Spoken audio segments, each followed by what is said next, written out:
Everyone, आज हम करेंगे एटॉमिक रेडियस। वो कितने तरीके की होती है वो करेंगे, फिर वेरिएशन क्या होती है एटॉमिक रेडियस में वो करेंगे, फिर उसके बाद आयनिक रेडियाई पढ़ेंगे, एनायन और कीटायन पढ़ेंगे। ठीक है, पता लग गया क्या करेंगे हम इस वीडियो में। सबसे पहले हम देखेंगे एटॉमिक रेडियस। एटॉमिक रेडियस क्या होता है? एटॉमिक रेडियस होता है, ये न्यूक्लियस है हमारा और बहुत सारे उसके पास शेल्स हैं। ठीक है, लास्ट वाले शेल के अंदर जो इलेक्ट्रॉन है वो और न्यूक्लियस, इन दोनों के बीच का जो डिस्टेंस है उसे हम कहते हैं एटॉमिक रेडियस। क्या कहते हैं? Atomic radius. तो चलो देखते हैं हम क्या पढ़ने लगे हैं। Atomic radius.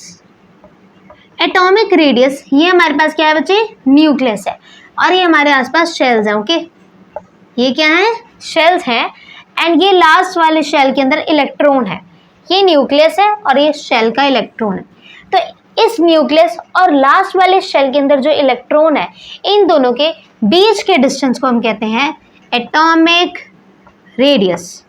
समझ आई आपको? एटॉमिक रेडियस किसे कहते हैं? न्यूक्लियस और outermost shell. Outermost shell होता है लास्ट वाला शेल, ये हमारे पास आउटर मोस्ट शेल का इलेक्ट्रॉन। ठीक है, अब मैं आपको बताती हूँ the distance from the center of the nucleus, distance from the center of the nucleus to the outermost shell containing electron, ठीक है, is called atomic radius। इसे हम क्या कहते हैं? atomic radius। मैं डेफिनेशन लिख देती हूँ आपको।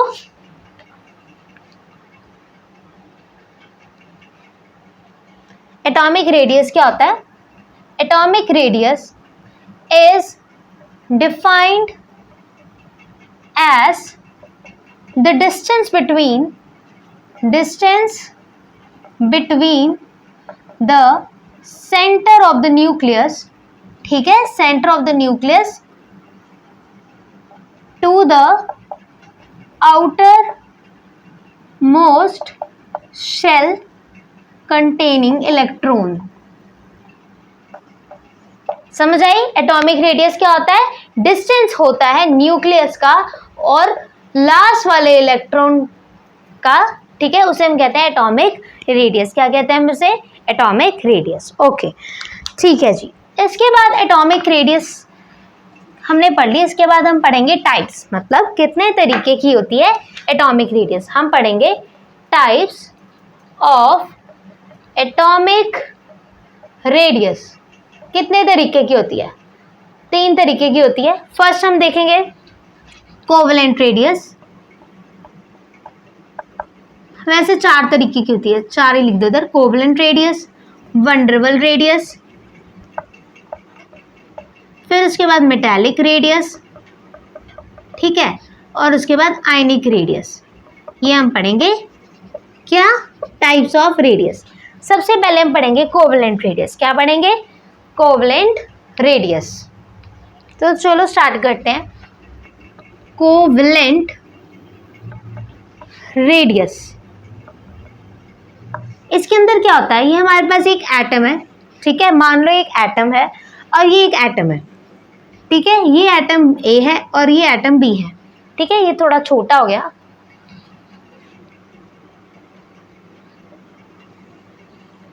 ठीक है, ये एटम ए है और ये एटम बी है। अब एटम ए का न्यूक्लियस और एटम बी के न्यूक्लियस का बीच का जो डिस्टेंस है उसे हम कहते हैं कोवेलेंट रेडियस। क्या कहते हैं हम इसे? Covalent radius. ये एटम एक दूसरे के ऊपर चढ़े हैं, ठीक है ना, तो ये क्या हमारी कोवेलेंट रेडियस, जिसके अंदर देखो आर कोवेलेंट लिखेंगे हम। कोवेलेंट रेडियस को हम कैसे निकालते हैं? तो डिस्टेंस होता है ए बी का, जो ए और बी का जो डिस्टेंस है उसे 2 से डिवाइड कर दो, ये हमारी होती है कोवेलेंट रेडियस। क्या होती है? कोवेलेंट रेडियस, जो कि डिस्टेंस ए और डिस्टेंस बी को हमने 2 से डिवाइड कर देना है। ठीक है जी। इसी के साथ ही हम देख लेते हैं वंडरवल रेडियस। क्या देखते हैं हम? वंडरवल रेडियस। ओके जी, सो चलो देखते हैं वंडरवल रेडियस क्या होता है। ये हमारे पास एक हाइड्रोजन का एटम है और एक हाइड्रोजन का एटम और। यहाँ पे ना कंजस्टेड हो जाएगा, मैं इरेज करके बनाती हूँ वंडरवल रेडियस को। 1 मिनट।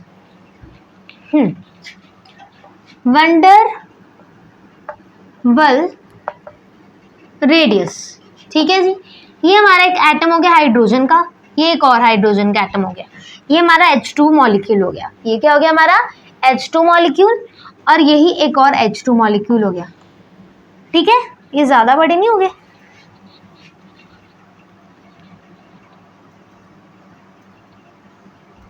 ठीक है, ये H2 का मॉलिक्यूल और ये भी H2 का मॉलिक्यूल।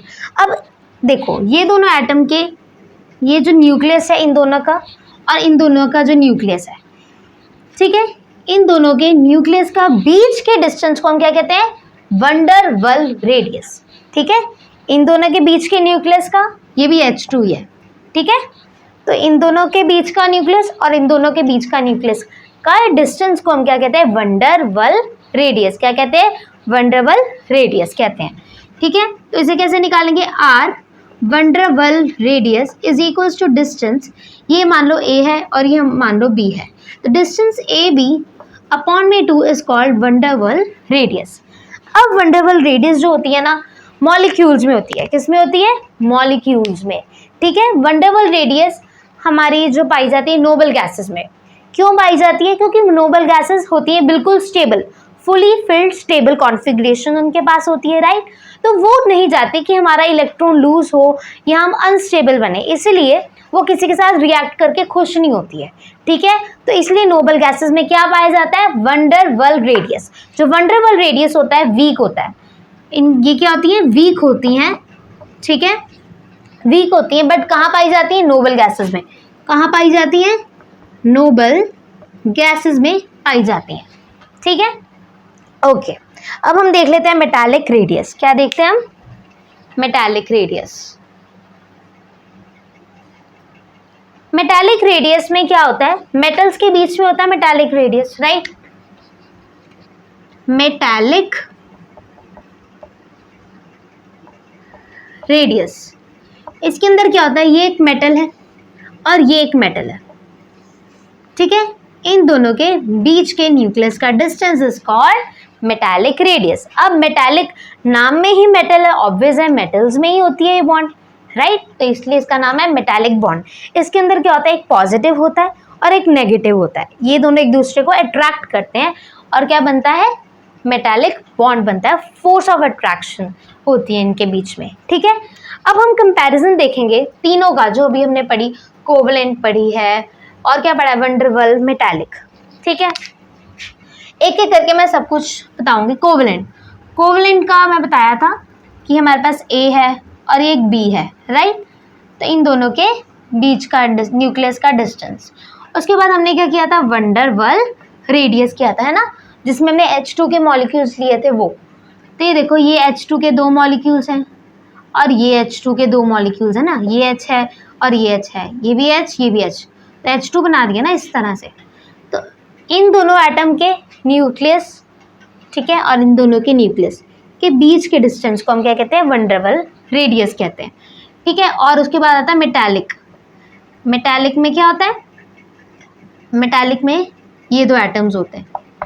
ठीक है, अब आप बताओ सबसे ज़्यादा बड़ी बॉन्ड, मतलब सबसे ज़्यादा बड़ा कौन है, वंडर वाल रेडियस सबसे बड़ी होती है। क्यों, क्योंकि इनके बीच का डिस्टेंस इतना है, राइट। ये देखो ना, ये देखो, वंडर वाल रेडियस का डिस्टेंस इतना है, फिर कोवलेंट का इतना है। ठीक है, इनका तो बहुत ही कम होता है।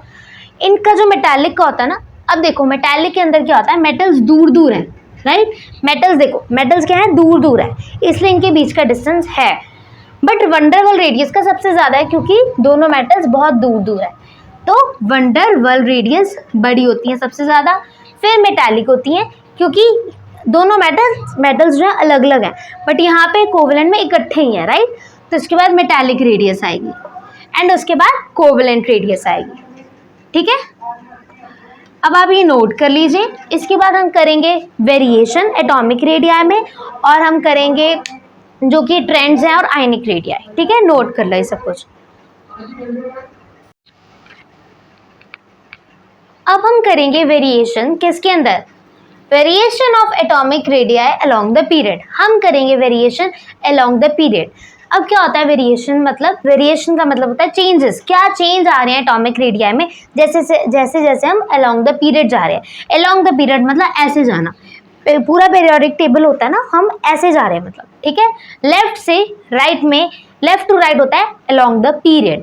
अब क्या हो रहा है, अल्कली मेटल्स होते हैं लेफ्ट साइड में पीरियोडिक टेबल में। एस ब्लॉक एलिमेंट्स पता है ना, 2 लाइंस होती हैं इधर एस ब्लॉक एलिमेंट्स की, वो क्या होती है उसके अंदर 2 लाइंस के अंदर पहली वाली में अल्कली मेटल्स होते हैं, दूसरी लाइन में अल्कलीन अर्थ मेटल्स होते हैं। ठीक है, तो क्या होता है अल्कली मेटल्स मतलब एस ब्लॉक के एलिमेंट्स का साइज बहुत कम होता है, सॉरी बहुत ज़्यादा होता है। क्यों होता है, क्योंकि ये सबसे लेफ्ट में है और जैसे जैसे हम आगे जाते जाते हैं ना साइज हो जाता है, घट जाता है और हेलोजन्स का बहुत कम होता है। एस ब्लॉक एलिमेंट्स का बहुत ज़्यादा होता है और हेलोजन्स का बहुत कम होता है, बहुत छोटा होता है। ऐसा क्यों, क्योंकि क्या होता है ये न्यूक्लियस है हमारा और सिर्फ एक ही शेल रहता है। ठीक है ना, ये क्या होता है सिर्फ एक ही शेल रहता है। एक ही शेल रहने से इलेक्ट्रॉन्स आ रहे हैं तो वो कंजस्टेड हो रहे हैं ना। जैसे कि सपोज ये एक हमारा शेल है, इसके अंदर इलेक्ट्रॉन्स आ रहे हैं बहुत सारे। ठीक है, ये देखो इलेक्ट्रॉन्स आई जा रहे हैं। ओके जी, ये क्या आ रहे हैं, इलेक्ट्रॉन्स आ रहे हैं। अब न्यूक्लियस को मतलब हर एक इलेक्ट्रॉन को न्यूक्लियस की अट्रैक्शन चाहिए कि नहीं चाहिए, जल्दी बता दो।